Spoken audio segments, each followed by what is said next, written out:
What's going on, guys? In this video I want to talk about some of that gameplay footage we saw from NCSoft about Throne and Liberty. They showcased some gameplay from the beta, the interior beta test that they had from the game. So they had the company, the employees do a beta test for the game and test out a lot of the combat systems, and it looks like some of the castle sieges and some of the boss battles and some of the character creations. We can kind of take a look and see what we have here, and I just kind of wanted to go through that video real quick, so this probably won't be that long of a video, but let's go ahead and jump into this video that they have going on here.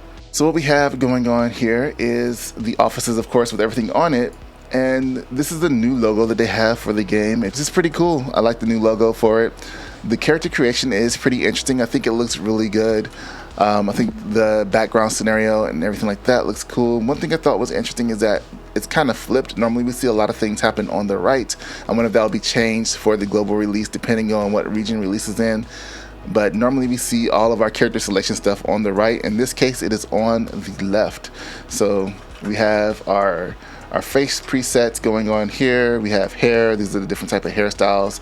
We have eyes, eyebrows, nose, lips, ears. There's a makeup section. Looks like body width. It's like some kind of outfits. You can see them in different outfits, and then what their voice will sound like. And then on the right, we have different lighting options, so you can see what it looks like in different lighting. And then you have different facial expressions. We got the little flat face, a smiley face, a super smiley face, and a surprise Pikachu face that we have going on here. I don't see a spot where you can pick your name at. It looks like you'll be able to rotate your character. I think the bottom left over there is your name, and it looks like there's going to be some character presets as well, as this has a 10 down there on a list. And then the bottom right, we have your play button. And I don't know, I think this is an upload and export. So if you already have created a character, it looks like you're going to be able to upload and export your created character up here above my head. So this is like an upload, and this is an download here. Import and export for your character creator. So that's kind of cool. We also have a random. And this is you, looks like when you first open up and you start your game. And then we have some combat of fighting some of these treants here. Now this looks really good. I really like the outlook of the road. There's like little road lines for, like, you see like a cart. So it's like your main road, and then there's little rock fragments in there. I think so far it looks pretty good. It does have like a little film grain effect over everything, and I'm not a big fan of that. I hope they kind of clear that up a little bit, or you have the option to turn it off. And then we just get to see some of the bigger bosses that we have going on here. It looks like there's this flying well that maybe you use to transport in between areas, or maybe you actually fight it. We saw it turning into a bird and flying toward it. Now we're looking at a little bit more of the PvP combat side of stuff. I think they show some of the some more boss fights as well as we jump into here. And I thought those looked really cool. So we look, they have these characters set up as 1, 2, and 3 player, and they all have icons next to their name. So I'm not sure what those mean, if that's like they're ready for PvP or their guild. We got 1, 2, 3, 4, and 5. We got like a little quest mark up here on your right, which is still the same way. All your objectives and stuff are going to appear up here on the right. It looks like somebody just received some kind of item over here that looks like a book of some sorts. And somebody just died, so that was a little PvP mission going on there. Left a little gravestone where they died at. Here we got some emotes that they're showcasing. They look okay. I'm not really sure if they're just different because of male versus female characters, or if guys can also make the same poses. But it seemed pretty interesting. It seemed okay. And then they jump off when they turn into birds. We got a couple of pets here. Look here, I don't know if this is a pet because of the class, but these little bird things right here next to them looks like some little pets that's flying along with them. Little ghost pets. Interesting. And they run off, so you got pets behind them, probably pick up items and stuff like that going on. These are the boss fights. I thought these looked really cool. We also got to see a lot of players on screen, like right here. Tons of players on screen with different icons. I'm not sure if that's guilds or class. Probably classes. I can probably see like the hammers are probably like your tanks. And then we got like some weird scythe things and like staves and like a wolf. So those might be like class symbols, so you can kind of see what everybody is. Potentially, maybe. Kind of hard to really say without, this being in a different language. Then we have our down here on the left, we can see more so of a class. We got like an archer, somebody with a sword, somebody with a crossbow, somebody with a longbow, and then it looks like somebody with a staff. And it's 5 players. 6 players in this party. I don't know what the 6th person is. And it looks like we got some res sickness going on here. I see the little res symbols over here, plus a little countdown timer. So they either might have been just quickly like buffed with some dots, or we're looking at a case of some kind of res sickness. Now this up here, all of these debuffs that's looking up right here, I'm assuming red is debuffs. Normally red is like a debuff. That is pretty crazy. And 12,000 experience, that's pretty good. Are flying into a new boss here. Now they did have the compass up here at the top. It's pretty interesting. We see a lot of games doing this, no matter how it's set. And we also have a way of looking at where the skills are at in your bottom right hand of the screen. And then we have like our weapons, it looks like, and our player portrait at the bottom left of the screen instead of being at the top. So that's an interesting setup there. I'm kind of in the way. Let me see if I can move myself here. So you see here, we got right here, we got your characters icons, what they can do, and some more different icons to press here as long as the quest goes over there. Pretty cool. And there's a target here. I don't know what that's for, if it's going to be like an action hybrid type thing happening.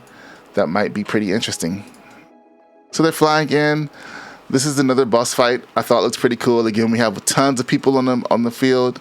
Definitely over 50 people right there fighting that boss. And from there it goes into a castle siege, which I think is probably the coolest parts of the game. Now the castle siege is a little bit more easier to understand what's happening here as I jump into it. You have your siege creatures that can go in and destroy the walls or jump on top of the building. I feel like there's different elements associated with each one of these. Again, we have tons of people out here. And then we're going to see symbols over the characters here. So see how all these same characters, they all have these knight or these unicorn symbols over their player characters. And then we have a couple of characters that have these little real skulls with like a crown over it.